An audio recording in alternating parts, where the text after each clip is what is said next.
data nyinshi cyane mu kugerageza kumenya ibintu, itekereza cyane kuri izo data kugira ngo isubize neza.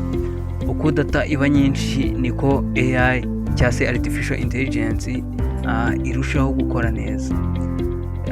Hano reka turebe urugero, nk'urugero rwa machine learning. Nka telefoni zacu zikunda kumenya amagambo tuvuga cyangwa twohereza mu butumwa. Artificial intelligence yiga ku magambo akoreshwa cyane, ikadufasha kuyandika byihuse. Reba nko wakundi muri keyboard yawe ukunda kwandika ibintu byinshi, wenda cyangwa se ukaba ukunda nko reka dufate nk'ijambo thanks, cyangwa se murakoze. Uko uryandika kenshi muri keyboard ya telefone yawe, niko uzareba iyo igiye kuryandika ugatangiza nka mura, uhita ubona hejuru kuri keyboard yawe haje ijambo ryuzuye ngo murakoze. Nyine itoje, icyo wayitoje nicyo isubiza.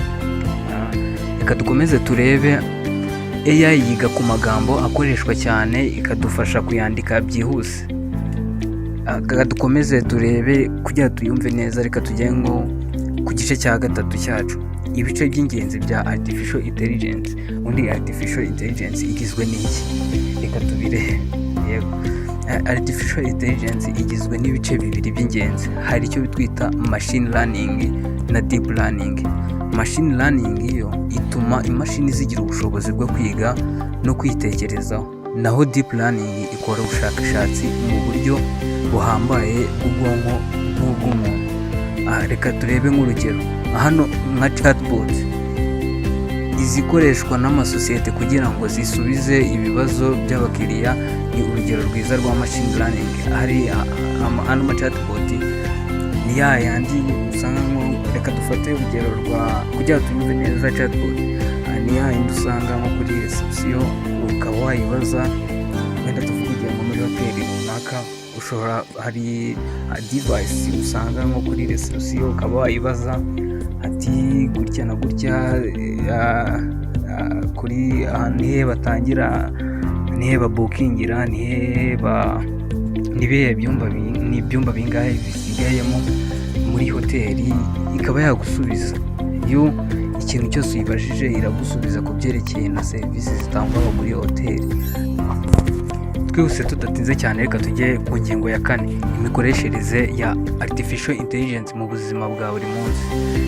Artificial intelligence cyangwa se AI ubu ikoreshwa cyane mu bintu byinshi, nka kwifashisha robo mu nganda, gutanga ubuvuzi bwihuse n'ibindi. Ndetse no mu Rwanda hari porogaramu za artificial intelligence zikoreshwa mu buhinzi nka za smart irrigation. Ubungubu iyo tuvuze smart irrigation ni kwa kundi dushobora nko kuhira mu buhinzi, ari ibyuma byonyine by'ikoranabuhanga byifashishijwe, nta muntu ubigizemo uruhare ako kanya, ahubwo ari ibintu baporogramye. Nka hano artificial intelligence ishobora kumenya ngo imvura igiye kugwa, cyangwa se imyaka ikeneye amazi cyangwa se kuhirwa. Hano ubwayo igahita yuhira imyaka rwose, nta muntu ubigizemo uruhare. Yego cyane. Ndatekereza tumaze kumenya artificial intelligence ari iki kandi mu buryo bworoshye.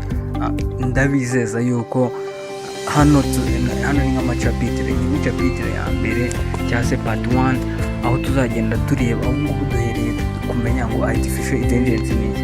Ariko ubukurikiyeho tugiye kureba ibice bya artificial intelligence, tuzagera naho ubwacu twikorera device runaka cyangwa se igikoresho cy'ikoranabuhanga gikoresha artificial intelligence, ku buryo aho ngaho iwawe uri, cyangwa se aho waba uri hose ushobora kuganira nacyo kikakuganiriza icyo gikoresho, cyangwa se ukakibaza mu rurimi rwose ushaka. Iyi ni chapitire 1, kandi buri munsi turajya twiga chapitire. Hano ni akenshi dukunda kuvuga kuri artificial intelligence, cyase twumva abantu bayivuga, ariko nyine ntidusobanukirwe icyo ari cyo. Hano ndabizeza yuko tugiye kuyimenya. Ni ubwa mbere, iyi niyo channel yonyine hano mu Rwanda ishobora kuvuga ku bintu bya artificial intelligence mu Kinyarwanda. aho wisanga mu rurimi wisangamo, tudatinze cyane, tudatinze ngo bafitiye ibintu byinshi cyane, mbabarira wowe ufungure iyo capitire ya kabiri ikurikiye, cyangwa se isomo rya kabiri. Binteye ubwoba cyane. Mu masomo akurikiye tuziga uburyo artificial intelligence ikoreshwa mu buzima bwacu bwa buri munsi. Ntimuzacike, tugiye kwibanda cyane ukuntu twayikora cyane pe. Yego, kandi capitire ikurikiyeho tugiye kureba, ntabwo ukwiye kuyicikwa na gato, kuko tugiye kureba twabonye yuko AI ifite ibice bibiri. Ibyo bice bibiri tugiye kumenya uburyo twabyiga, ku buryo natwe ubwacu twabyikorera tukarema ibyacu.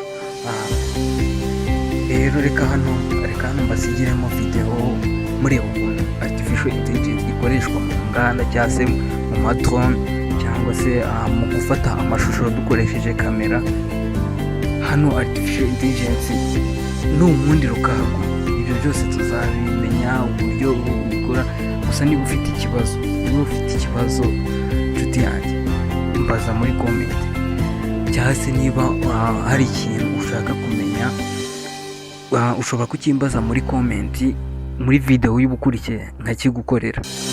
Gusa ariko wowe nkundira ukande aho kuri subscribe pe.